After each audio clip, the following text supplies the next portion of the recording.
The new studies from teams of researchers in Germany, South Africa, Sweden, and the drug company Pfizer show that 25 to 40-fold drops in protection against Omicron can happen after vaccination.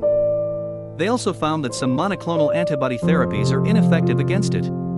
There appeared to be a bright spot in the studies too. The virus didn't fully escape immunity from the vaccines, and getting another dose seemed to restore antibodies back to their previous level that's been associated with protection against variants of this virus before. Researchers from Baylor College of Medicine in Houston, Texas are optimistic about the benefits that continue to emerge due to this virus. One of these silver linings is that mRNA vaccines manufactured based on the ancestral SARS-CoV-2 continue to work against variant strains. This is important since some variants have changed recently, as it pertains specifically for our modern-day world and culture where we're living with a very high amount of people traveling in large groups every year throughout different countries all over the globe.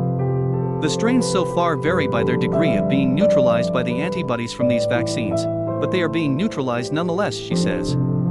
El Sali points out that the beta variant was associated with a 10-fold drop in antibodies, but 2 doses of the vaccine still protected against it. Joe Biden hailed the study's results as good news because they show how effective vaccination is at preventing illnesses like Ebola and Zika. That Pfizer lab report came back saying that the expectation is that the existing vaccines protect against Omicron. But if you get a booster, you're really in good shape, he said during an afternoon press briefing. However, other scientists have warned that these studies from lab tests and don't necessarily reflect what will happen when Omicron is administered in the real world. They cautioned about a push for boosters with many countries still struggling to give first doses of vaccines.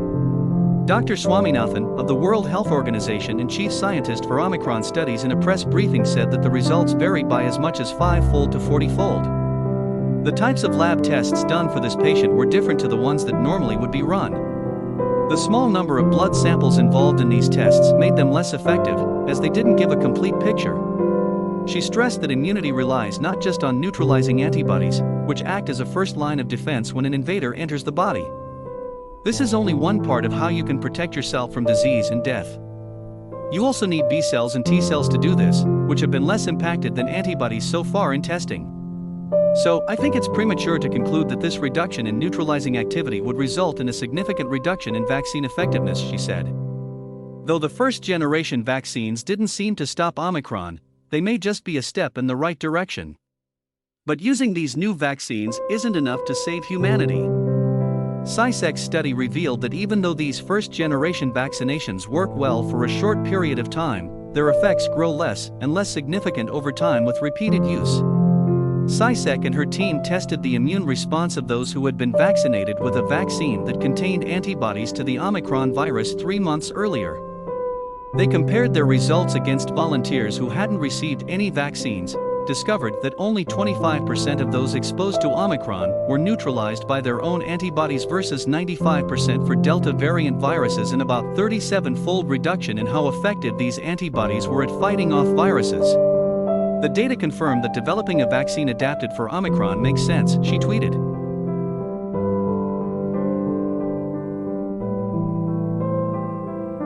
Pfizer and Moderna are preparing to retool their vaccines so they work better with the Omicron variant.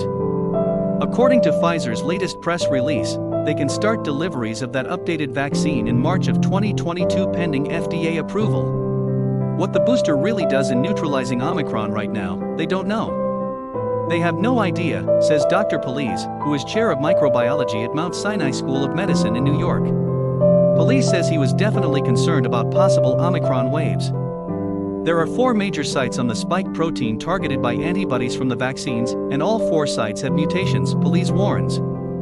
All these important antigenic sites are changed. I am worried, he says, if Omicron becomes the new Delta, and the old vaccines aren't good enough, we have to make new Omicron vaccines. Then we have to revaccinate everybody twice. The costs could be staggering. On Wednesday, Tedros Adhanom Ghebreyesus, MD, urged countries to move quickly. He said, "Don't wait. Act now, even before all the science is in hand," and then called on every government and individual to use all of the tools they have right now to drive down transmission by increasing testing, surveillance, and sharing scientific findings to prevent Omicron from becoming a worldwide crisis right away.